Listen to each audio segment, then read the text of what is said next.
জমা আছে 8.2 থেকে 9 মাত্রার শক্তি, যা যে কোনো সময়ে রূপ নিতে পারে ভূমিকম্পে। ঢাকা পরিণত হতে পারে মৃত্যুপুরীতে।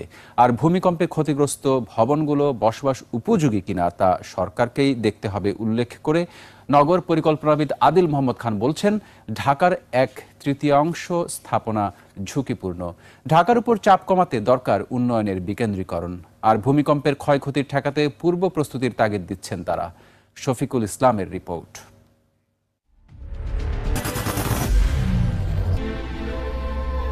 I am Ox.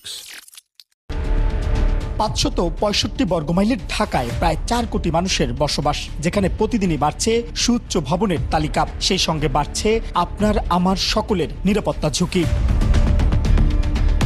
রিক্টার স্কেলের 5.7 মাত্রার ভূমিকম্পেই ভয়াবহভাবে কেঁপে ওঠে ঢাকা। ঘটে হতাহতের ঘটনা। ভূমিকম্প বিশেষজ্ঞ বলছেন, আজকের ভূমিকম্প সামনের দিনের আরো বড় ভূমিকম্পের সতর্কবাণী দিচ্ছে। ঢাকা হচ্ছে সবচাইতে ঝুঁকিপূর্ণ এই কারণে যে ঢাকা হচ্ছে অপরিকল্পিত এবং অনিয়ন্ত্রিত এবং জনবহুল এটা নগরী, এবং ভূমিকম্পর উৎস আমাদের এই ঢাকা থেকে পূর্বে এবং উত্তরে রয়েছে। আজকে যেটা হলো 5.7 মাত্রা, সেটা হচ্ছে দুটা প্লেটের যে সংযোগস্থল নরসিংদী, সেইখানে এটা হয়েছে। এবং এটা তাৎপর্য বহন করছে যে ভবিষ্যতে যে এখানে বিপুল পরিমাণ শক্তি জমা হয়ে আছে, সেই জমা হওয়া শক্তিটা বের হওয়ার একটা ক্ষুদ্র লক্ষণ এখানে আমরা দেখতে পাচ্ছি। ভবিষ্যতে এটা এই শক্তিটা বের হতেই হবে, এর কোনো বিকল্প নেই।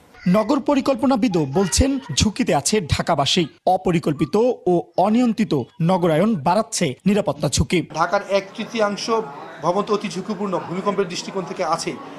তারপরেও যদি আমরা আরও অ্যাসেস করতে যাই, দেখা যাবে যে 1/3 বাইরেও অনেক ভবন আছে যেগুলো বহুতল, যেগুলোকে বাইরে দিয়ে দেখলে মনে হবে না যে সেটা ইঞ্জিনিয়ার স্ট্রাকচার, কিন্তু সেগুলো অনেকগুলো অতি বড় ভূমিকম্প হলে সেগুলো ধসে পড়তে পারে।